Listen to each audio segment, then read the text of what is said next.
సాంబార్ మన south Indian delicacy. కానీ ఈ రాయల్ డెలికసీ ఒక రాయల్ యాక్సిడెంట్ అన్న సంగతి మీకు తెలుసా?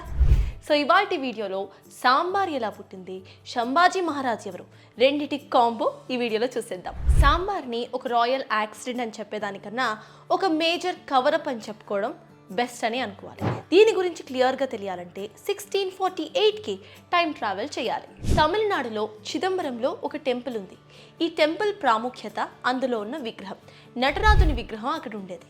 అయితే సుల్తాన్ కాంకర్ టైంలో అక్కడ విగ్రహాన్ని ఎత్తేస్తారు. అయితే విగ్రహాన్ని ఎవ్వరూ దొంగలించలేదు. కానీ అక్కడ పనిచేసే ఒక పూజారి తన అమితమైన భక్తితో అక్కడ విగ్రహాన్ని తీసేసుకొని మధురైకి తరలించేశాడు. ఇలా ఈ టెంపుల్ విగ్రహం లేకుండా 37 ఏళ్ళు 37 లాంగ్ ఇయర్స్ అలానే ఉండిపోయింది. అప్పుడు ఎంట్రీ ఇచ్చాడు మన హీరో సంభాజీ మహారాజ్.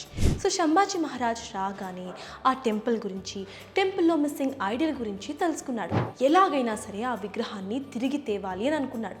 అలానే మధురై నుండి మళ్ళీ చిదంబరానికి ఆ విగ్రహాన్ని తెచ్చేశాడు. నటరాజస్వామిని అక్కడ ప్రతిష్ఠించాడు కూడా.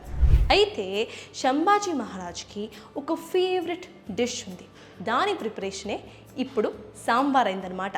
విక్టరీని ఎంజాయ్ చేస్తున్న సంభాజీ మహారాజ్కి ఇప్పుడు ఆకలేసింది. అయితే సంభాజీ మహారాజ్కి ఇష్టమైన ఒక డిష్ ఉంది, అదే అమ్టీ దాల్.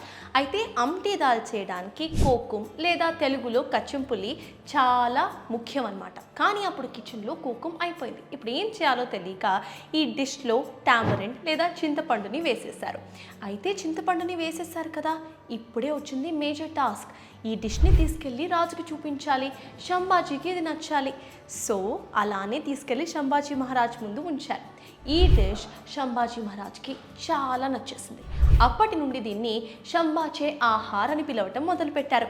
అలా అలా కాలక్రమేణా ఈ సంభాజీ ఆహారే సాంబార్ అయిపోయింది.